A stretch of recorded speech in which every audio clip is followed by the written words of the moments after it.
পবিত্র কোরআন থেকে আপনাদের সম্মুখে দুই একটি আয়াত তিলাওয়াত করেছি। সেগুলোকে সম্মুখে রেখেই ইসলামে যুব সম্প্রদায়ের কি ভূমিকা এবং যারা আমরা যৌবনে এখনও রয়েছি তারা আমরা কি কাজ করব, কেমনভাবে করব, কেন করব, এগুলো নিয়ে গুটি কয়েক কথা আপনাদের সম্মুখে উপস্থাপন করার চেষ্টা করবেন ইনশাআল্লাহ তাআলা আজিজ। ওমা তৌফিকি ইল্লা বিল্লাহ আলাইহি তাওয়াক্কালতু ওয়া ইলাইহি উনীব। আল্লাহ রাসূল সাল্লাল্লাহু আলাইহি ওয়াসাল্লাম বলছেন, তোমরা পার্থিব জীবনে 5টি জিনিসের পূর্বে 5টি জিনিসকে মূল্যায়ন করো।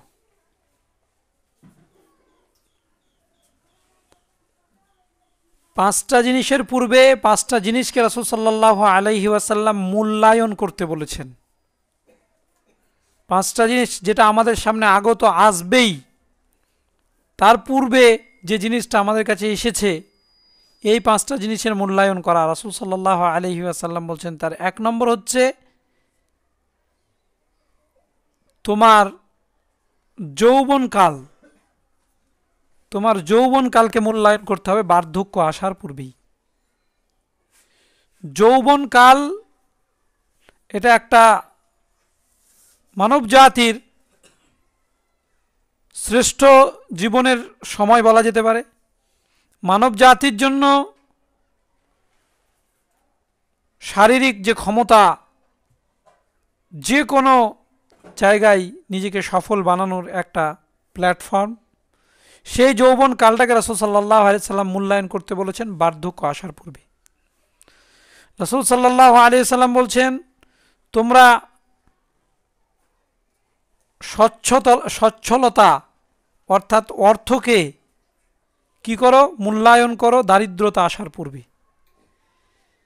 অর্থ আছে, দান করছি না, দারিদ্রতা চলে আসলে তখন আল্লাহর কাছে দোয়া করছি, আল্লাহ তুমি কিছু টাকা পয়সা ধন সম্পদ যদি বাড়ি দিতে তাহলে আমি বেশি বেশি দান করতাম। কিন্তু যখন আছে তখন আমরা মূল্যায়ন করতে চাই না। রাসূল সাল্লাল্লাহু আলাইহি সাল্লাম বলছেন, তোমরা সুস্থতাকে মূল্যায়ন করো অসুস্থতার পূর্বে। মানুষ অসুস্থ হয়ে পড়েছে, ঠিকভাবে রুকু করতে পারে না, মাজা বেকায় না, এখন আসছে মসজিদে। সুস্থ সবল থাকা পর্যন্ত তাকে কেউ নিয়ে আসতে পারেনি। কিন্তু আমাদের উচিত বিবেকবান মানুষ হওয়ার কারণে, বুদ্ধি থাকার কারণে অসুস্থতার পূর্বে সুস্থতাকে মূল্যায়ন করা। রাসূল সাল্লাল্লাহু আলাইহি ওয়াসাল্লাম বলছেন, তোমার জীবনকে মূল্যায়ন করো মৃত্যু আসার পূর্বে। মৃত্যু যে তোমার নিকটে আসবে, এই মৃত্যু আসার পূর্বে তুমি পুরো তোমার জীবনকে মূল্যায়ন করো। সম্মানিত উপস্থিতি, আমরা আমাদের জীবনের এই যে গুরুত্বপূর্ণ সময় যৌবনকাল, এটাকে কি আমরা মূল্যায়ন করেছি? আল্লাহ রাসূল সাল্লাল্লাহু আলাইহি ওয়াসাল্লাম বলছেন, যেদিন কিয়ামতের মাঠে আল্লাহ সুবহানাহু ওয়া তাআলার আরশের ছায়া ব্যতীত কোনো ছায়া থাকবে না, সেই দিন 7 শ্রেণীর মানুষকে আল্লাহ সুবহানাহু ওয়া তাআলা আরশে আজিমের নিচে ছায়া প্রদান করবেন। তার 1 শ্রেণীর মানুষ হচ্ছে ওই যুবক যে তার যৌবনকালটাকে আল্লাহ সুবহানাহু ওয়া তাআলার পথে ব্যয় করেছে। আমরা আমাদের যৌবনকালটাকে খেলা তামাশা, রঙ্গলীলা, নানান ধরনের কার্যকলাপে আমরা আমাদের যৌবনকালকে সময়কে অতিবাহিত করে চলেছি। আমরা করেছি, আমাদের সন্তানেরা করছে। কোনো প্রকারের তাদেরকে শিক্ষা দেওয়াটা আমরা প্রয়োজন মনে করছি না। মনে রাখা ভালো হবে, সারা পৃথিবীর কোনো মানুষকে যদি আমি শিক্ষা দিতে না পারি, নিজের ঘরের সন্তানকেও যদি শিক্ষা দিতে পারি, এটাই আমার জন্য কল্যাণকর। রাসূল সাল্লাল্লাহু আলাইহি ওয়াসাল্লাম বলেন, আইয়াহদিয়াল্লাহু বিকা রাজুলান ওয়াহিদান খায়রুল লাকা মিন হুমুরিন নাআম। কেউ তোমার কথা মেনে নিচ্ছে না, কোনো একজন ব্যক্তি যদি তোমার কথায় হেদায়েত প্রাপ্ত হয়, খায়রুল লাকা মিন হুমুরিন নাআম, সেটা তদানীন্তন সময়ের লাল উট প্রাপ্তির চেয়েও তুমি মূল্যবান কিছু জিনিস তুমি পেয়ে গেলে। আল্লাহ হেদায়েত দেবে, কিন্তু আপনাকে আমাকে বলতে হবে। তাহলে এত গুরুত্বপূর্ণ সময় যে আল্লাহর আরশে আজিমে 6 শ্রেণীর মানুষ পাবে, সেই সবগুলোর সঙ্গে আপনার আমার সম্পর্ক স্থাপন হতে পারে, নাও হতে পারে। ইমামুন আদিল, ন্যায় পরায়ণ নেতা, দায়িত্বশীল ব্যক্তি, যেখানে যে দায়িত্ব পালন করছেন ন্যায় ও নিষ্ঠতার সঙ্গে যদি সে দায়িত্ব পালন করে, আল্লাহ রাব্বুল আলামিন বলছেন এই ন্যায় পরায়ণ নেতা আরশে আজিমের নিচে ছায়া পাবে। 2 নম্বর হচ্ছে সেই যুবক যে তার যৌবনকালকে আল্লাহ সুবহানাহু ওয়া তাআলার পথে ব্যয় করেছে। এই জন্য রাসূলুল্লাহ সাল্লাল্লাহু আলাইহি ওয়াসাল্লাম যুদ্ধের ময়দানে সেনাপতি পতাকা ধারণকারী যে সমস্ত সাহাবীদেরকে চুজ করতেন তারা ছিল যুবক। যুবকদেরকে দিয়ে সমাজের বিভিন্ন ধরনের পরিবর্তন আনা যায়। কিন্তু আজকে দুর্ভাগ্যজনক হলেও সত্য, আমাদের ঘরের যুবকগুলো আজকে দিশেহারা, আমাদের ঘরের যুবকগুলো আজকে পথ বিচ্যুত, আমাদের ঘরের যুবকগুলো আজকে ইসলাম বহির্ভূত। তবুও তো আমরা কোনোভাবেই তাদের জন্য কোনো রকম স্টেপ গ্রহণ করতে পারছি না। আসলে আমরা কি চাই? আমরা কি চাই যে আমাদের এই অতীব মূল্যবান যে সম্পদ আল্লাহ রাব্বুল আলামিন কর্তৃক আমরা পেয়েছি, এই যৌবন কালটাকে আমরা আল্লাহর পথে ব্যয় করব কি করে, কোরআন সুন্নাহ অনুযায়ী নিজেদের জীবন পরিচালনা করব কিভাবে, এর জন্য কি আমরা উদ্বিগ্ন?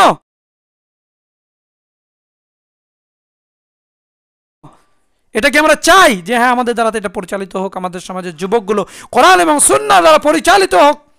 চাই না। আল্লাহ রাসূল সাল্লাল্লাহু আলাইহি ওয়াসাল্লাম আরো বলছেন যৌবনের গুরুত্ব বোঝাতে গিয়ে যে কোনো আদম সন্তান কিয়ামতের মাঠে তার পা নড়াতেই পারবে না 5টি বিষয়ে জবাব দেওয়ার পূর্বে। তার 1 নম্বরে রাসূল সাল্লাল্লাহু আলাইহি ওয়াসাল্লাম পুরোটাই বলে দিয়েছেন যে আন উমরিহি, তার পুরো বয়সটাকে বুঝিয়ে দিতে হবে। তারপরে আবার স্পেশালিস্ট বলছেন যে ওয়া আন শাবাবিহি ফিমা আফনা, তার যৌবনকালটা কোথায় অতিবাহিত করেছে এটা আল্লাহর কাছে জবাব দিতে হবে। আজকে আমি যুবক হওয়ার পরে আমি মনে করতে পারি যে আমি যা ইচ্ছা তাই করব, কেউ তো আমাকে বাধাগ্রস্ত করতে পারছে না, কেউ বাধা দিচ্ছে না, এটা সত্য। তবে মনে রাখা ভালো হবে যৌবনকাল যদি আপনি কোরআন এবং সুন্নাহর বহির্ভূত কার্যে যদি আমরা চলাচল করি, কাল কিয়ামতের মাঠে যেদিন আল্লাহ রাব্বুল আলামিন হিসাব নেবেন সেই দিন আমরা কি দেবো? ইয়াউমা লা তামলিকু নাফসুন লিনাফসিন শাইআ ওয়াল আমরু ইয়াউমাইদিন লিল্লাহ। সেই দিন কেউ কারো কোনো উপকার করতে পারবে না, একমাত্র সব কিছুর মালিক যিনি থাকবেন তিনি হচ্ছেন আল্লাহ সুবহানাহু ওয়া তাআলা। তিনার কাছে জবাব দিতে হবে যৌবনকাল নিয়ে। কয়জন মানুষ ভেবেছি কোরআন সুন্নাহ বহির্ভূত কার্যকলাপে যুবকের আজকে দিন দিন এগিয়ে যাচ্ছে। গেমের মতো একটা বিষাক্ত একটা মহামারী আজকে মুসলিম যুবকদেরকে গ্রাস করে নিয়েছে। শিক্ষিত অশিক্ষিত যে কোনো মানুষ মোবাইল কেন্দ্রিক এই গেমে একটা বিষাক্ত ছবলের মধ্যে এমনভাবে ছবল ফেলেছে আমাদের যুবকেরা এতে গ্রাস হয়ে গেছে। অতি মূল্যবান সম্পদ, যে সম্পদ সম্পর্কে আল্লাহ রাব্বুল আলামিন বলছেন নবী সাল্লাল্লাহু আলাইহি সাল্লামকে যে আমি আপনাকে জানিয়ে দিচ্ছি সূরা কাহফের মধ্যে কি, নাবাআহুম বিল হক ইন্নাহুম ফিতয়াতুন আমানু বিরাব্বিহিম ওয়া জিদনাহুম হুদা। সেই যুবকদের সম্পর্কে যারা তার রবের প্রতি ঈমান নিয়ে আসার কারণে দেশ জাতি সমস্ত কিছু পরিত্যাগ করতে প্রস্তুত হয়েছিল, আল্লাহ কি বলছেন? ফাজিদনাহুম হুদা, আমি আল্লাহ রাব্বুল আলামিন তাদের হেদায়েতকে আরো বাড়িয়ে দিয়েছিলাম। আজকে আমাদের যুবক ভাইয়েরা, আমাদের সমাজ ও সোসাইটির যুবকেরা এই গেম নামক মহামারীতে ডুবে আছে। আমরা কেউ তাদেরকে উত্থানের জন্য, সেখান থেকে বের করার জন্য কোনো রকম স্টেপ আমরা গ্রহণ করি না। আমাদেরকে কি আল্লাহর কাছে জবাব দিতে হবে না? কেমন দায়িত্বশীল পিতা আমি, কেমন দায়িত্বশীল ভাই আমি, কেমন দায়িত্বশীল ইমাম আমি, কেমন দায়িত্বশীল আমি সমাজের সর্দার, কেমন দায়িত্বশীল আমি আমার সমাজ ও সোসাইটির একজন মানুষ হিসেবে যদি আমার দায়িত্ব পালন করতাম তাহলে আমি তাকে বের করে নিয়ে আসতে পারতাম। কুনতুম খায়রা উম্মাতিন উখরিজাত লিন-নাস তা'মুরুনা বিল মা'রুফ ওয়া তানহাউনা আনিল মুনকার। মন্দ কাজে বাধা প্রদান করা, সৎ কাজের আদেশ করা, এটা হচ্ছে আল্লাহ রাসূল সাল্লাল্লাহু আলাইহি ওয়াসাল্লাম বলেন তোমরাই শ্রেষ্ঠ জাতি। আল্লাহ তাআলা বলেন তোমরা শ্রেষ্ঠ জাতি, তোমাদের উত্থান ঘটানো হয়েছে মানুষের কল্যাণের জন্য, মানুষকে কল্যাণের দিকে আহ্বান করবে। কুনতুম খায়রা উম্মাতিন উখরিজাত লিন-নাস তা'মুরুনা বিল মা'রুফ ওয়া তানহাউনা আনিল মুনকার। মানুষকে সৎ কাজের আদেশ করবে, মন্দ কাজের নিষেধ করবে। কোথায় সেটা আমাদের? যে যৌবন সম্পর্কে রাসূল সাল্লাল্লাহু আলাইহি ওয়াসাল্লাম এতগুলি কথা বললেন, নিজে যুবকদেরকে সেই জায়গায় পৌঁছে দিলেন, অথচ আমরা আমাদের যৌবনকালকে সেইভাবে মূল্যায়ন করতে পারলাম না, আমাদের যুবকদেরকে আমরা সেইভাবে বলতে পারলাম না। আল্লাহ রাব্বুল আলামিন এখানে সুস্পষ্ট ভাষায় বলছেন রাসূল সাল্লাল্লাহু আলাইহি ওয়াসাল্লামকে যে নাহনু নাকুসসু আলাইকা নাবাআহুম বিল হক ইন্নাহুম ফিতয়াতুন আমানু বিরাব্বিহিম ওয়া জিদনাহুম হুদা। আল্লাহ তাআলা তাদের কি করেছিলেন? যৌবনকালে ঈমানি জোশ থাকার কারণে আল্লাহ রাব্বুল আলামিন তাদের হেদায়েতকে আরো বাড়িয়ে দিয়েছিলেন। আমাদের যুবকেরা আজকে যৌবনকালে যত রাজ্যের পাপের সঙ্গে সম্পর্ক স্থাপন করে নিচ্ছে, আমরা উত্থানের জন্য তাদের কোনো রকম স্টেপ গ্রহণ করি না। এর জন্য সমাজ ও সোসাইটির একজন মানুষ হিসেবে আমি কি সেখানে দায়ভার আমার কি নেই? এই যে ধ্বংসের অতল তলে আমাদের যুবকেরা চলে যাচ্ছে। দ্বিতীয় নম্বর যে যুবকদের ক্ষতি, যুবকদেরকে ক্ষতি আসক্ত যে বিষয়টা করেছে সেটা হচ্ছে মাদক দ্রব্য। প্রত্যেকটা যুবক আজকে সোশ্যাল মিডিয়ার সঙ্গে সম্পৃক্ত থাকার কারণে সমাজে সিনেমা আর ভিডিও আরো নানান ধরনের প্রচার মাধ্যমগুলির কারণে বিভিন্ন আমাদের সমাজের বিভিন্ন মুসলিম সোসাইটির সমস্ত যুবকেরা কোনো না কোনো নেশার সঙ্গে তাদের সম্পর্ক স্থাপন করে নিচ্ছে। নামাজ পড়ার পরেও নেশা জাতীয় দ্রব্যের সঙ্গে তার সম্পর্ক ভালোই রয়েছে, অথচ আল্লাহ সুবহানাহু ওয়া তাআলা তার রাসূলকে আদেশ করে বলছেন, ইয়া আইয়ুহার রাসূল কুলু মিনাত তাইয়্যিবাত ওয়া আমালুস সালিহ। আজকে আমাদের যুবক ভাইয়েরা, আমাদের যুবক তরুণীরা আজকে যে ধ্বংসস্তূপে পরিণত হয়েছে, তার জন্য আমরা কি দায়ী নই? কেন আমরা নেশা জাতীয় দ্রব্যগুলো আমরা কেন বর্জন করতে পারছি না? অথচ আমরা জান্নাতের আশা আকাঙ্ক্ষা নিয়ে মসজিদে প্রবেশ করছি, জান্নাতের কাজকর্মের দিকে এগিয়ে যাচ্ছি, অথচ আল্লাহ সুবহানাহু ওয়া তাআলা কর্তৃক হারাম সুস্পষ্ট যে জিনিসগুলো আল্লাহ সুবহানাহু ওয়া তাআলা কর্তৃক খারাপ নিকৃষ্ট, সেই জিনিসগুলোকে বর্জন করতে পারছি না কেন? যৌবনের এই যে মহামূল্যবান সম্পদ আল্লাহ রাব্বুল আলামিন দিয়েছেন, তার হিসাব আল্লাহ রাব্বুল আলামিন নেবেন।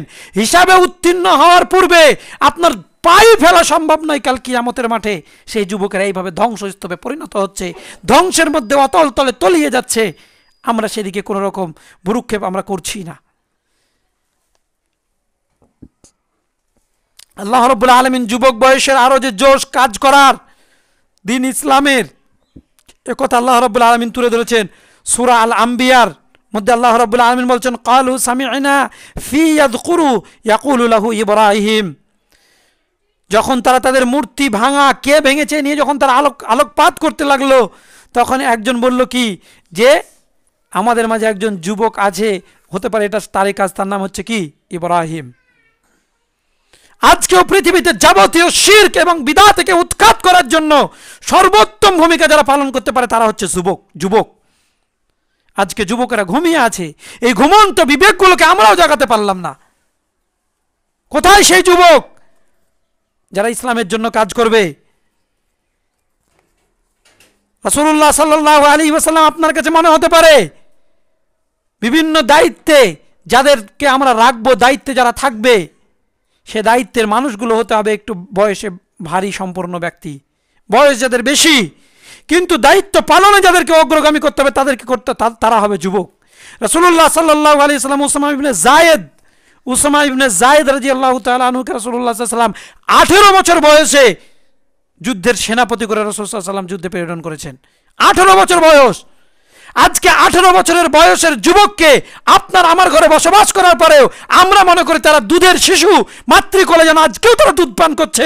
ইসলামের জন্য তাদের কোনো রকম করণীয়, কোনো রকম বর্জনীয় কোনো কাজে আমরা তাদেরকে অগ্রগামী করতে পারিনি। কিসের যুবক আমি? আমার এই যৌবন কিসের? যে যৌবন আমাকে যিনি দিয়েছেন আমার চোখের সামনেই সেই মানুষটি যৌবনকালে ছিল, যে আজকে বার্ধক্যে পৌঁছে গেছে, আমিও সে জায়গায় পৌঁছবো। এই সর্বোন্নত নিয়ামত আল্লাহ রাব্বুল আলামিন যে আমাকে দিয়েছেন, এর জন্য আমি ইসলামের জন্য একটা মিনিট ব্যয় করতে পারলাম না, একটা কাজ করে যেতে পারলাম না। ধিক এই যৌবনের জন্য, ধিক এই যুবকের জন্য। কিসের যুবক, কিসের যৌবন তার? একটা বারের জন্য আপনি ভাববেন না? উত্তাব ইবনে উসাইদ রাদিয়াল্লাহু তাআলা আনহু, রাসূলুল্লাহ সাল্লাল্লাহু আলাইহি ওয়াসাল্লাম, এই যে সাহাবী, রাসূলুল্লাহ সাল্লাল্লাহু আলাইহি ওয়াসাল্লামের সাহাবী, 20 বছর বয়সে তিনি সাবকার, যেটা সাক্কার বলা হয়, সেখানকার গভর্নর নিযুক্ত হয়েছিলেন 20 বছর বয়সে। আজকালকার আমাদের যুবক 20 বছর বয়স হয়ে গেলেও তার উপরে যে সালাতটা ফরজ দৈনন্দিন জীবনে 5 ওয়াক্ত, এটাই অধিকাংশ পিতামাতা জানে না। ঘুমিয়ে আছে ফজরের সময়, একটিবারের জন্য সন্তানকে ডাকেন না। মনে রাখবেন, আপনার সন্তানের জন্য আপনার এটা ভালোবাসা নয়, আপনার সন্তানকে আপনি অগ্নিকুণ্ডে নিক্ষেপ করছেন প্রত্যহত। রাসূলুল্লাহ সাল্লাল্লাহু আলাইহি ওয়াসাল্লাম এই তাগিদ করেছেন, মুরু আওলাদাকুম বিসসালাতি ওয়া হুম আবনাউ 7 সিনিন ওয়াজরিবুহুম আলাইহা ওয়া হুম 10 সিনিন। অথচ কোথায় যুবক ছেলে বাড়িতে বসে আছে, যুবক ছেলে নানান ধরনের অন্যায় অপকর্মে ডুবে আছে, আপনি একটাবারের জন্য বলতে পারলেন না, একটাবারের জন্য আপনি তাকে উদ্বুদ্ধ করতে পারলেন না। মনে রাখা ভালো হবে, যুবকদেরকে গ্রাস করে নিয়েছে আর একটা বিষয়, সেটা হচ্ছে অবৈধ প্রেম। আমরা মনে করি যে আমাদের সন্তানদের এখনো বয়স হয়নি, বিয়ে শাদীর ব্যবস্থা করি না, কিন্তু অবৈধ প্রেম, অবৈধ প্রণয়ন, অবৈধ সম্পর্কে তারা ঠিকই লিপ্ত আছে। এর জন্য কি পিতামাতাকে ভাবতে হবে না? এর জন্য পিতামাতাকে আল্লাহর দরবারে জবাবদিহি করতে হবে না? কেন আপনি ভাববেন না? আপনাকে দায়িত্বশীল করা হয়েছে, আলা কুল্লুকুম রাইন ওয়া কুল্লুকুম মাসউলুন আন রাইয়াতিহি। তো এই একটা ব্যাধি আমাদের যুব সম্প্রদায়ের যৌবনকে নষ্ট করে দিচ্ছে। তাদের মেন সময় দিন ইসলামের জন্য কাজ করে পরকালীন মুক্তি জান্নাতে যাওয়ার জন্য যে সময়টা তাদের কাছে এসেছে, এই সময়টা তারা নষ্ট করছে এই ধরনের অপকর্মের পথে। এরকম নানান ধরনের অপকর্ম যেগুলো আমাদের সমাজে চলছে, সিরিয়াল ওয়াইজ বলতে গেলে অনেকগুলো, আমি সেগুলো বলতে চাইছি না। যুবক বয়সে সাহাবায়ে কেরাম রাদিয়াল্লাহু আনহুম আজমাইন তারা কি করুণ পরিত্যাগ করে তাদের আত্মত্যাগের যে কাহিনী, কিভাবে ইসলামের পথে অবিচল ছিলেন, তার দুইটি কাহিনী আপনাদের সামনে আমি বলবো, হয়তো বেশি সময় পাবো না। তার মধ্যে একটা হচ্ছেন বিখ্যাত সাহাবী খাব্বাব বিন আল আরাত রাদিয়াল্লাহু তাআলা আনহু, যার ইসলাম গ্রহণ, ইনি হচ্ছেন এমন একজন সাহাবী, তিনি একজন মহিলার কৃতদাস ছিলেন। তাকে কিনে নিয়ে আসার পরে তিনি কাজে পারদর্শী ছিলেন, লোহার যে কোনো জিনিস তৈরি করতে, কামার সেলাই যে কাজগুলো হয় সেই কামারের কাজগুলো করায় তিনি অত্যাধিক পারদর্শী ছিলেন, পারদর্শিতা অর্জন করেছেন, খুব সুদক্ষ কারিগর ছিলেন, কাজ করতেন। আর তিনি মনে মনে একটা কষ্ট অনুভব করতেন, হায় রে, নারীদের উপরে নির্যাতন, মানুষের উপরে নিপীড়ন, অত্যাচার, জুলুম, নির্যাতন, এর কি কোনো শেষ সীমা নেই? একা একা মনে মনে চিন্তা করতেন। এমন সময় তিনি সংবাদ পেলেন নবী মুহাম্মদুর রাসূলুল্লাহ সাল্লাল্লাহু তাআলা আলাইহি ওয়াসাল্লামের এই দিন ইসলামের। তিনি ইসলাম গ্রহণ করার পরে যত মানুষ তখন ইসলাম গ্রহণ করেছিল, সর্বপ্রথম প্রকাশ্যে ইসলামের ঘোষণাকারী হচ্ছেন খাব্বাব বিন আল আরাত রাদিয়াল্লাহু তাআলা আনহু। প্রকাশ্যে তিনি ঘোষণা করেছেন যে আমি ইসলাম কবুল করেছি। অন্যান্যরা ইসলাম কবুল করার পরে প্রকাশ করতে পারছিলেন না। মক্কার তাবড় নেতারা এই খাব্বাব রাদিয়াল্লাহু তাআলা আনহুর ঘরে এসে কামার শালাতে তিনি কাজ করছেন, মন দিয়ে কাজ করছেন, এক ধ্যানে কাজ করে যাচ্ছেন। এসে জিজ্ঞাসা করছে, তোমার ব্যাপারে এইসব খবর আমরা শুনতে পাচ্ছি, এগুলো কি সত্য? দৃঢ়তার সঙ্গে, আপনার আমার মতো নয়, স্বার্থে আঘাত লাগলে সেদিনের মতো তাদের দিকে তাকিয়ে বলছেন, হ্যাঁ আমি তোমরা যেটা শুনেছ সেটাই সত্য। বলছে তুমি ধর্ম ত্যাগ, বলছে ধর্ম ত্যাগ করেনি, বরং সত্য ধর্ম আল্লাহ এক, এই ধর্ম এবং মুহাম্মদুর রাসূলুল্লাহ সাল্লাল্লাহু তাআলা আলাইহি ওয়াসাল্লাম আল্লাহর রাসূল, সঠিক ধর্মের অনুসন্ধান পেয়েছি, সেই ধর্ম আমি গ্রহণ করেছি। বলছে ওইখানে ওই উত্তক্ত লোহা তরবারি যা ছিল তা দ্বারা, ওই লোহার রড দ্বারা তার উপরে এমনভাবে আঘাত করতে আরম্ভ করলো, মাথায় আঘাত করার কারণে ওখানে অচেতন হয়ে পড়লেন, জ্ঞানহীন অবস্থায় পড়ে থাকলেন। কেউ দেখার নেই, কেউ একটিবারের জন্য খোঁজ খবর নেওয়ার মতো কেউ নেই, পড়ে আছেন। জ্ঞান ফেরার পরে উঠে দেখছেন গায়ে, শরীরে, মাথায় রক্তে রঞ্জিত রক্তাক্ত দেহ পড়ে আছে, নিথর দেহটা পড়েছিল। জ্ঞান ফেরার পরে তিনি বুঝতে পারছেন কেউ সেবা যত্ন করার নেই, আপনার আমার দিন রাত পরিষেবা করে যাচ্ছে পরিবার, আত্মীয় স্বজন সকলে, তারপরে ইসলাম পালন, শুধুমাত্র পালন করার ক্ষেত্রে এত গাফিলতি করার পরে আপনি মনে করছেন জান্নাত তত সহজ। নিথর দেহ পড়ে আছে।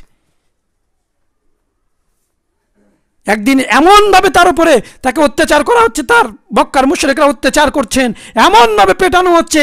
রাসূলুল্লাহ সাল্লাল্লাহু আলাইহি ওয়াসাল্লাম সেই রাস্তা দিয়ে যাচ্ছেন, খাব্বাবের দিকে তাকিয়ে রাসূলুল্লাহ সাল্লাল্লাহু আলাইহি ওয়াসাল্লাম কিছুই করতে পারছেন না, কোনো ক্ষমতা নেই, কিছুই বলতে পারছেন না, শুধু চোখ দুটো ছলো ছলো, এমন চোখে রাসূলুল্লাহ সাল্লাল্লাহু আলাইহি ওয়াসাল্লাম তাকিয়ে আল্লাহ রাব্বুল আলামিনের কাছে বলছেন, আল্লাহুম্মা আনসুর মিনাল খাত্তাব, হে আল্লাহ তুমি খাত্তাবকে সাহায্য করো এবং তাকে ধৈর্যশীল বানিয়ে দাও। আজকে দিন ইসলামের নামে আপনি আমি কলঙ্ক, মুসলিম নামে। ইসলামের ছোট্ট একটা বিধান নিজের শরীরের উপরে নিজে ইখতিয়ার রাখা যায়, তারপরে এতগুলো মানুষকে বারবার বলার পরেও, আপনি জানার পরেও একটা ছোট্ট বিধান, দাড়ি কেউ আপনাকে কষ্ট দেয় না রাখার জন্য, কেউ কুটু কথা বলতে পারে না জানার কারণে, সেটা আপনি রাখতে পারলেন না। 5 ওয়াক্তের ফরজ নামাজ, আজকে মোবাইল রয়েছে, অ্যালার্ম ঘড়ি রয়েছে, বিভিন্ন ধরনের ব্যবস্থাপনা রয়েছে, তারপরে 5 ওয়াক্ত নামাজটুকু আপনি পড়তে পারলেন না। আর শুধুমাত্র কালেমা আশহাদু আল্লা ইলাহা ইল্লাল্লাহর জন্য খাব্বাব রাদিয়াল্লাহু তাআলা আনহুকে বারবার নির্মম অত্যাচার করা হয়েছে, একটিবারের জন্য তিনি পিছিয়ে যাননি। যখন তার মনিব সেই মহিলা জানতে পারলো, বলছে মাথায় খালি আঘাত করতো খাব্বাব রাদিয়াল্লাহু তাআলা আনহুর, অন্য কোথাও নয়, এই জন্য মাথায় বিভিন্ন জায়গায় তার দাগ ছিল, যেটা ওমর রাদিয়াল্লাহু তাআলা আনহু খাব্বাবের দাগ দেখে জিজ্ঞাসা করছেন যে এগুলো তোমার কী? বলছে এগুলো হচ্ছে আমার ইসলাম প্রাপ্তির পুরস্কার। কত ধৈর্যশীল ছিলেন। তারপরেও খাব্বাব রাদিয়াল্লাহু তাআলা আনহু যখন রাসূল সাল্লাল্লাহু আলাইহি ওয়াসাল্লামের কাছে কি বলেন, হে আল্লাহর রাসূল, এত নির্মম অত্যাচার এ তো আর সহ্য হয় না, আল্লাহর কি সাহায্য আসবে না? আল্লাহর কি সাহায্য আমাদের নিকটে আসবে না? রাসূল সাল্লাল্লাহু আলাইহি ওয়াসাল্লাম বলছেন, খাব্বাব এত তাড়াতাড়ি ঘাবড়ে গেলে? তাওহীদ উপন্থী হওয়ার কারণে, তাওহীদের বার্তা সঠিক, তাওহীদ মানহাজ সঠিক আকীদায় বিশ্বাস করার কারণে আজও মুসলিম সমাজে মুসলিমের উপরে ঝাঁপিয়ে পড়ছে। কি নির্মম অত্যাচার! গ্রামগঞ্জ থেকে কিছু যুবকদেরকে বের করে দেওয়া হচ্ছে, কোনো পরিবার যুবককে আবার শিরকি কার্যকলাপ করতে বাধ্য করছে, তারা করে ফেলছে। কিন্তু খাব্বাব রাদিয়াল্লাহু তাআলা আনহু সেদিকে পা বাড়াননি। রাসূল সাল্লাল্লাহু আলাইহি ওয়াসাল্লাম, খাব্বাব তোমার পূর্বের লোকেদের ইতিহাস কি তুমি জানো না? তাদেরকে করাত দিয়ে, লোহার করাত দিয়ে চিরে দ্বিখণ্ডিত করে দেওয়া হয়েছে, লোহার চিরুনি দিয়ে তাদের পেটের চামড়া চিরে দেওয়া হয়েছে, একদম ছাল ছিলে দেওয়া হয়েছে, তথাপি তারা ইসলাম থেকে দূরে সরে যায়নি। আর তুমি এতটুকুতে ঘাবড়ে গেলে? কেমন ঘাবড়ানো? ওমর রাদিয়াল্লাহু তাআলা আনহু জিজ্ঞাসা করছেন খাব্বাবকে যে, খাব্বাব তোমার শরীরের যে দাগ, এই দাগগুলো কিসের? তিনি তার এই পিঠের মাজার জায়গার তিনি দৃশ্যটা দেখালেন, যেগুলো খাদ খাদ হয়ে আছে, মনে হচ্ছে যেন যে সেই জায়গা থেকে মাংস তোলা। ওমর রাদিয়াল্লাহু তাআলা আনহু জিজ্ঞেস করছেন, খাব্বাব এগুলো কি কি এই অবস্থা? খাব্বাব রাদিয়াল্লাহু তাআলা আনহু বলছেন যে, তারা আমাকে উত্তপ্ত লোহার উপরে চিৎ করে শুইয়ে দিয়ে সেই লোহার মানে আগুন, সেই আগুনের উত্তপ্ত আগুনের তেজ আমাকে তারা শরীরে দিত, এমনভাবে তারা আমাকে শাস্তি প্রদান করত। একসময় সে মাংস চর্বি পড়ে গলে গলে সেই আগুন নিভিয়ে গিয়েছে, সেই আগুনের দাগ। কই আমার উপরে কি এই অত্যাচার এসেছে? আজকে সামান্যতম জাহেলিপনার জন্য আমাদের যুব সমাজ আজকে ধ্বংস হয়ে যাচ্ছে। ভরা যুবক মৃত্যুবরণ করেছেন খাব্বাব রাদিয়াল্লাহু তাআলা 36 বছর বয়সে, যখন তার যৌবনকাল। কই আমাদের কোনো যুবক তো বলল না যে না, আজকে ইসলামের জন্য, আল্লাহর জন্য আমি কোরআন এবং সুন্নাহ শিখার জন্য চলে গেলাম, আমার এই শিক্ষার দরকার নেই। বলতে পারে না, আমিও বলতে পারি না আমার ছেলেকে। কি বলি যে যথেষ্ট বয়স হয়ে গেছে। কিসের বয়স? ওমর রাদিয়াল্লাহু তাআলা আনহু ইসলাম কবুল করেছিলেন কোনো কোনো বর্ণনায় পাওয়া যায় 26 বছর বা 27 বছর বয়সে। আবু বকর সিদ্দিক ইসলাম গ্রহণ করলেন, তখন তার বয়স কেউ কেউ বলেছেন 31 বছর। তারপরে তারা কোরআনের হাফেজ ছিলেন, অসংখ্য হাদিস বর্ণনা করেছেন। আর আপনার ছেলের বয়স 20 বছর হয়ে যাওয়ার পরে আপনি কোথায় কিসের সঙ্গে পাল্লা দেওয়ার চেষ্টা করছেন? আমি কিসের সঙ্গে পাল্লা দেওয়ার চেষ্টা করছি? হে যুবক, আমরা প্রায় এখানে যে মানুষ রয়েছি, গুটি কয়েক মানুষ বার্ধক্যের দিকে গেছি, বাকি সবারই বয়সটা যৌবনকালের মধ্যে রয়েছে। মূল্যায়ন করুন। খাব্বাব রাদিয়াল্লাহু তাআলা আনহুর মতো এত নির্মম অত্যাচার আপনার আমার উপর আসেনি, তথাপি তারা ঈমান থেকে সরে যাননি। বেলাল রাদিয়াল্লাহু তাআলা আনহুকে উত্তপ্ত বালির মরুভূমিতে বালির উপরে ফেলে দিয়ে বলছে, তুমি বলো তুমি মুহাম্মদের ধর্ম পরিত্যাগ করলে তাহলে তোমাকে পরিত্রাণ দেওয়া হবে। তিনি ওয়াকাতরে পড়ে সেখানে কোনো রকম কথা বলতে পারেন, একটাই শব্দ মুখ দিয়ে বেরোচ্ছে, আহাদ আহাদ, আল্লাহ এক এক, কোনোদিন তোমরা আমাকে মূর্তি পূজার দিকে ফিরিয়ে নিয়ে আসতে পারবে না।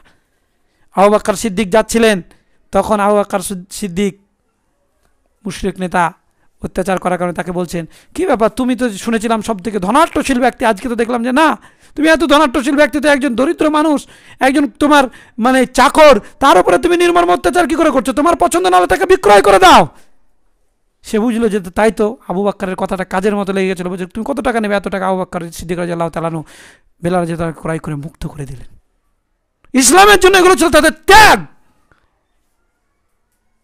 এই খাব্বাব রাদিয়াল্লাহু তাআলা আনহু ইসলামের জন্য তার সমস্ত সম্পদ বিলি করে দিলেন। তিনি বলছেন, এত অত্যাচার মক্কার মুশরিকদের সহ্য করে করে করে করে যখন হিজরতের সময় আসলো, রাসূলুল্লাহ সাল্লাল্লাহু আলাইহি ওয়াসাল্লাম মদিনায় আছেন, এমন সময় খাব্বাব রাদিয়াল্লাহু তাআলা আনহু হিজরত করছেন পায়ে হেঁটে মক্কা থেকে মদিনা, সুদূর গিয়ে বলছে মসজিদে নববীতে পৌঁছালাম। পৌঁছানোর বর্ণনা দিচ্ছেন যে একবারে জীর্ণ শীর্ণ শরীর, ক্লান্ত একটা ভাব, বিশাল একটা প্রতিচ্ছবি মুখের মধ্যে দেখা যাচ্ছে যে এই মানুষটা খুব ক্লান্ত, এ মনে হয় আর কিছু করতে পারবে না। বলছে সেই সময় রাসূল সাল্লাল্লাহু আলাইহি সাল্লামের করুণার ডাক, আদরের ডাক, খাব্বাব তুমি এসেছো। বলছে আমার দুনিয়ার যাবতীয় কষ্টকে যেন নিমিষেই সমস্ত কিছু আমার হৃদয় থেকে ভুলিয়ে দিল রাসূল সাল্লাল্লাহু আলাইহি সাল্লামের এই ভালোবাসা কাতর একটা আকুতি, রাসূল সাল্লাল্লাহু আলাইহি সাল্লামের ডাক। আজকে দ্বীন ইসলামের পথে কোনো যুবক যদি আসে, আমরা তাকে ভালোবেসে ডাকতে পারি না, বরঞ্চ তার ভুলগুলোকে নিয়ে সমালোচনা করে তাকে আরো দূরে ইসলাম থেকে সরিয়ে দিই কেন? সম্মানিত উপস্থিতি, এই ছিল যুবকদের অবদান। বলছে তিনি ইসলাম গ্রহণ করার কারণে তার সমস্ত সম্পদ যখন চলে গেল, আবার ইসলাম গ্রহণ করার পরে হিজরত করে মদিনায় যাওয়ার পরে আনসার কর্তৃক সাহায্য প্রাপ্তি হওয়ার পরে ব্যবসা শুরু করলেন। খাব্বাব রাদিয়াল্লাহু তাআলা আনহু ব্যবসা শুরু করার পরে কি করলেন, ব্যবসা করতে করতে কিছু সম্পদ আল্লাহ তাআলা তাকে দিলেন, সম্পদের মালিক করলেন। বলছে একটা ঘর তিনি তৈরি করে রেখেছিলেন যেখানে যাবতীয় সম্পদ রাখতেন, চাল ডাল আরও প্রয়োজনীয় খেজুর ইত্যাদি সম্পদ রেখে, তাতে কোনো তালা থাকতো না। যার যতটা প্রয়োজন সে ততটা নিয়ে যাবে, যার যতটা প্রয়োজন সে ততটা নিয়ে যাবে। একজন জিজ্ঞেস করছেন যে আপনি তালা লাগান না কেন, কেউ তো বেশি প্রয়োজনে নিয়ে যেতেও পারে। বলছেন এটা আমার সম্পদ না, আমি দিয়েছি জনগণের জন্য, আর আমাকে যিনি দেন তার কাছে কোনো কমতি নেই। এটা ছিল খাব্বাব রাদিয়াল্লাহু তাআলা আনহুর ঈমান। আর আপনার ঈমান কেমন, যে আমি যদি এই হারাম কাজটা না করি তাহলে দুনিয়ায় আমি দুতলা বাড়ি করতে পারবো না, জনগণের কাছে মুখ দেখাতে পারবো না। এই হচ্ছে আপনার ঈমান। এই জন্য আপনি হারামের সঙ্গে সম্পর্ক জড়িয়ে নেন। লজ্জা করে না? আপনার ছেলে হারাম উপার্জন করতে একটি বারের জন্য বলেন না বাবা আমি তোমাকে যা উপার্জন করি এতে দুটো ডাল ভাত খেয়ে আমরা বেঁচে থাকবো, হারাম উপার্জনের প্রয়োজন নেই, বলেছেন? বলেননি। তো এইভাবে যুবকেরা ধ্বংসের অতল তলে তলিয়ে যাচ্ছে। আর একজন সাহাবী, যার ঘটনা আপনারা শুনেছেন, মুসাব বিন উমাইর, তার বিশেষ ঘটনা আমি এখন বলতে চাইছি না, শুধু দুটি কথা মনে রাখতে হবে। মুসাব বিন উমাইর রাদিয়াল্লাহু তাআলা আনহু সেই সময়ে তদানীন্তন সময়ে আরবের ধনাঢ্যশীল ব্যক্তিদের মধ্যে একটা ব্যক্তিত্ব বা ব্যক্তির সন্তান। তিনার দেশ পোশাক কোনো কোনো বর্ণনা এসেছে যে একটা পোশাক তিনি 3 দিনের অধিক পরতেন না, জীবনেই পরতেন না। আর এইরকম নয় যে একটা পোশাক 3 দিন পরে কাচলেন দিয়ে আবার পরলেন। আমরা একটা পোশাক 5 বছর 7 বছর ধরে আমরা পরিধান করি, কিন্তু বলছেন যে এত ধনী 3 দিনের বেশি পরিধান করতেন না। যত আরবের নামি দামি সুগন্ধি, এই সুগন্ধিগুলো তার জন্য সব থেকে দামি সুগন্ধি কালেক্ট করে নিয়ে আসতো তার মা। ইসলাম কবুল করার পরে সমস্ত কিছু বিলীন করে দিয়ে শুধু তার অবস্থানটা দেখেন, আল্লাহর কাছে যাওয়ার সময় অবস্থা। আল্লাহর কাছে যখন যাবেন, উহুদের যুদ্ধে তিনি কি হলেন? শহীদ হলেন। শহীদ হওয়ার পর তাকে যখন দাফন করা হবে, রাসূলুল্লাহ সাল্লাল্লাহু আলাইহি ওয়াসাল্লাম বলছেন তার একটা চাদর ছিল, যে চাদরটাতে তার মাথার দিক ঢাকতে গেলে পায়ের দিক উদাম হয়ে যায়, পায়ের দিক ঢাকতে গেলে মাথার দিক উদাম হয়ে যায়। এত দরিদ্র কেউ আছি আমরা? আমরা যদি ইসলামের জন্য বিলি করার কথা বলি, সেখানেও নয়, সেখানেও কঞ্জুস। নিজের জন্য বিলি করতে চায় না মানুষ, সন্তানের জন্য রেখে যাচ্ছে, সন্তানেরা সেই ভুল পথেই পরিচালিত হচ্ছে। আপনার জন্য আর একটা টাকাও দান করে না। তো বলছে রাসূল সাল্লাল্লাহু আলাইহি ওয়াসাল্লামের আদেশ প্রাপ্ত হয়ে সাহাবীরা তার মাথার দিকটা তার চাদর দিয়ে ঢেকে দিলেন, আর পায়ের দিকটা একটা ঘাস, এক প্রকারের ঘাস দ্বারা তার পায়ের দিকটা ঢেকে তাকে দাফনস্থ করা হলো। কিসের সুখের আলিশান ঘর পেয়ে আপনি আল্লাহ সুবহানাহু ওয়া তাআলাকে ভুলে যাচ্ছেন? হে যুবক, আপনাকে ভাবতে হবে, একটা সুন্দরী রূপসীর প্রেম মায়া মমতায় তোমাকে তোমার রবকে ভুলিয়ে দিল। আল্লাহ তাআলা সে জিজ্ঞাসা করবেন পবিত্র কোরআনে। আল্লাহ বলছেন, ইয়া আইয়ুহাল ইনসান মা গাররাকা বিরাব্বিকাল কারীম। হে মানুষ, দুনিয়ার কি মায়া মহব্বত পেয়েছিলে? অর্থ সম্পদ, দুনিয়ার নাম যশ খ্যাতি, দুনিয়ার ভালোবাসা, দুনিয়ার অবৈধ সম্পর্ক, এই পেয়ে তুমি তোমার রবকে ভুলে গেলে? কোন জিনিস তোমার সম্মানিত রব থেকে তোমাকে দূরে সরিয়ে রেখেছিল? কি বলবো সেই দিন? জবাব দেওয়ার জন্য আমাদেরকে প্রস্তুত হতে হবে। বেলালের মতো, খাব্বাবের মতো, মুসাব বিন উমাইরের মতো আরও অন্যান্য সাহাবী, তাদের যে ত্যাগ, ওসমান রাদিয়াল্লাহু তাআলা আনহুর মতো এরকম ত্যাগ তিতিক্ষা যদি আমাদের জীবনে না আসে, তাহলে আমাদের জীবন সফল নয়। আমরা আমাদের এই যৌবন কালটাকে বেশি বেশি কাজে লাগাবো। আমাদের যুবক ভাইদেরকে এটা এগিয়ে আসতে হবে, এবং যারা বার্ধক্যে রয়েছে, আমাদের বাড়িতে যে যুবকেরা রয়েছে, তাদেরকে আমাদেরকে এগিয়ে নিয়ে আসতে হবে। কারণ যে ধ্বংসের অতল তলে আমাদের যুবকেরা তলিয়ে যাচ্ছে, এর জন্য দায়ী আমরা। এ ধ্বংসের দায়ভাগে আমরা সবাই সমান অংশীদার। অপরে পাওনা করেছে আদায়, আমাদের ওপরে দেনা শোধবার ভার। আমাদেরকে এখন এদেরকে সংশোধন করে যেতে হবে, না হলে আপনি আমি এদেরকে যতটা অবস্থায় ছেড়ে, যেমন অবস্থায় ছেড়ে যাব, করুণ অবস্থায়, আপনি আমি চলে গেলে এদের অবস্থা তার থেকে দ্বিগুণ করুণ অবস্থায় পৌঁছে যাবে, ইসলামের নামগন্ধ পর্যন্ত থাকবে না। অতএব যারা যুবক উপস্থিত রয়েছেন, প্রায় মানুষ ইসলামের যে কোনো বার্তা আপনার কাছে পৌঁছানো মাত্র তার উপরে আমল এবং সেটাকে স্টাডি ডিপলি নলেজ নিয়ে মানুষের কাছে ইসলাম পৌঁছানোর কাজে আমরা আত্মবিনিয়োগ করি। আমরা নিজেদেরকে একটু আমাদের সময়, অন্যান্য কাজ, দুনিয়ার লোভ লালসা এগুলোকে ত্যাগ করে আল্লাহ রাব্বুল আলামিন যা নিয়ামত দিয়েছেন দুনিয়ায় সেগুলো শুকরিয়া আদায় করে শুকরিয়া স্বরূপ আল্লাহ সুবহানাহু ওয়া তাআলার দিন প্রচার ও প্রসারের কাজে, প্রসার মানে জালসা জুলুস বক্তব্য দিয়ে আমাকে প্রচার করতে হবে তা নয়। এমনভাবে ইসলাম প্রচার হয়েছে মানুষের ব্যবহার দেখে, এটাই ইসলাম প্রচার। আপনার কথাই ইসলাম প্রচার হয়। এই জন্য আল্লাহ বলেছেন কাউলান কারীমা, কাউলাম মা'রুফা, কাউলান শাদীদা, কথার দ্বারাতে ইসলাম প্রচার হয়। মনে রাখা ভালো হবে যে প্রত্যেক জায়গাতে যুবকদের একটা বিশেষ অবদান রয়েছে, সেই অবদানকে অস্বীকার করলে চলবে না। আমরা সেই অবদানকে সামনে রেখে আমরাও যৌবনকালে আমরা পদার্পণ করেছি, অতিবাহিত করে চলেছি। এই যৌবনকালটাকে বেশি বেশি করে মূল্যায়ন করব। আল্লাহ রাব্বুল আলামিন যেন তৌফিক দান করেন এবং দ্বীন ইসলামের জন্য কিছু একটা করে এই পৃথিবী পরিত্যাগ করব এমন একটা মনে দৃঢ় পরিকল্পনা যেন আমরা করতে পারি। আল্লাহ রাব্বুল আলামিন তৌফিক দান করেন। আমিন। বারাকাল্লাহু লানা ওয়া লাকুম ফিল কুরআনিল আযীম। আলহামদুলিল্লাহি ওয়াহদা ওয়াসসালাতু ওয়াসসালামু আলা মান লা নাবিয়্যা বা'দা ওয়া বা'দ। আউযু বিল্লাহি মিনাশ শাইতানির রাজীম। বিসমিল্লাহির রহমানির রহিম। কুল হুয়াল্লাহু আহাদ আল্লাহুস সামাদ লাম ইয়ালিদ ওয়া লাম ইউলাদ ওয়া লাম ইয়াকুল লাহু কুফুয়ান আহাদ। সম্মানিত উপস্থিতি, আমাদের যে যুবকেরা রয়েছে এবং যারা আমরা যুবক রয়েছি, আমরা আমাদের বন্ধু বান্ধব বাড়িতে যে যুবকেরা রয়েছে তাদের কাছে যৌবনকালের গুরুত্ব, যৌবনকাল কতটা স্পেশালিস্ট, যৌবনকালে কি কি কাজ করা যায়, যে কাজ কোনো সময়ের জন্য করা মানুষ না করতে পারে সেটা যৌবনকালে করতে পারে। এই জন্য একজন আরাবিয়ান পণ্ডিত তিনি বলছেন যে যৌবনকালটা হচ্ছে মানুষের কাছে একটা আগন্তুক মেহমানের মতো, যে মানুষের জীবনে আসলো আর কিছু পাপ মন্দ কাজে তার জীবনের আমল নামার খাতাটাকে কালো করে আবার চলে গেল। সত্যি তাই, আসলো যৌবন, চলে গেল, হাই হতাশ করে যৌবন আর ফিরে আসবে না। তাই যুবক ভাইদেরকে বলে যেতে চাই, যৌবনের এই সময়টাই আমল নামার খাতাটা যেন উজ্জ্বলময় চকচকে ঝকঝকে যেন থাকে। আমি চেষ্টা করে যাব আল্লাহ রাব্বুল আলামিনের পথে নিজের জীবনকে ব্যয় করার, সাহাবীদের মতো নিজের জীবনকে ত্যাগ করার। আমি চেষ্টা করে যাব আমার আমল নামাটাকে সংশোধন করার। আর আজকে থেকে আল্লাহর কাছে বলবো, আল্লাহ জীবনের যত ভুল ত্রুটি করেছি তোমার পথে ব্যয় করে সেই ভুলগুলোকে আমি ক্ষমা করতে চাই, তুমি তোমার তওবাকারী বান্দাদের অন্তর্ভুক্ত আমাকে করে নাও। আল্লাহর কাছে দোয়া আমাদেরকে করতে হবে। আল্লাহ রাব্বুল আলামিনের কাছে আমরা দোয়া করব কি, রব্বিগফির ওয়ারহাম ওয়া আনতা খায়রুর রাহিমিন। আল্লাহর কাছে দোয়া করব কি, আস্তাগফিরুল্লাহাল্লাযী লা ইলাহা ইল্লা হুয়াল হাইয়ুল কাইয়্যুম ওয়া আতুবু ইলাইহি।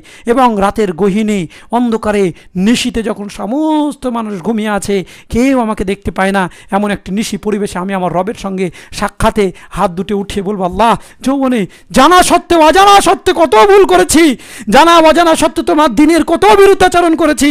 আল্লাহ আর নয়, আমি কখন তোমার কাছে চলে যাব সে সময় আমি জানি না। সেই সময় আসার আগে পূর্বে তুমি আমাকে সম্পূর্ণরূপে নিজেকে মূল্যায়ন করে সংশোধন করার তুমি তৌফিক দান করো।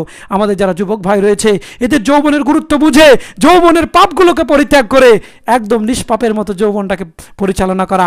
আর নিষ্পাপ বলতে গেলে কি, আল্লাহ রাব্বুল আলামিনের কাছে বারবার ক্ষমা চাওয়া। জেনে গেলাম এই পাপটা করা যাবে না, পরিত্যাগ করলাম, অন্য একটা পাপ আমার দ্বারা ঘটে গেছে, আবার ক্ষমা চাওয়া।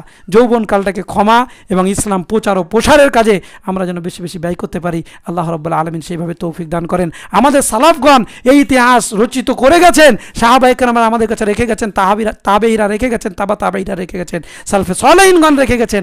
আমরা যেন সেই ইতিহাসকে আবার পুনরুজ্জীবিত করতে পারি। আমরা যেন এই খাব্বাব, তারপরে হচ্ছে আপনার আরও অন্যান্য সাহাবী মুসাব বিন উমাইর এর জীবনী নিয়ে মানুষ যেমন সারা জীবন আমরা গর্ব করে গেলাম, তাদের মর্যাদার দিক দিয়ে তারা শ্রেষ্ঠ, এতে কোনো সন্দেহ নেই। আমরাও যেন নতুন ইতিহাস রচনা করতে পারি ইসলামের জন্য, যে ইতিহাস পরবর্তী মানুষের জন্য এই ইতিহাস হবে, তাদের জন্য শিক্ষার একটা রাস্তা। এই দৃঢ় নিয়াত পরিকল্পনা করেই আমাদেরকে এগোতে হবে। আল্লাহ রাব্বুল আলামিন এগোনোর তৌফিক দান করেন। আমিন। আকুলু কওলি হাদা আস্তাগফিরুল্লাহ লি। আল্লাহুম্মা সাল্লি আলা মুহাম্মাদ ওয়া আলা আলি মুহাম্মাদ কামা সাল্লাইতা আলা ইব্রাহিম ওয়া আলা আলি ইব্রাহিম।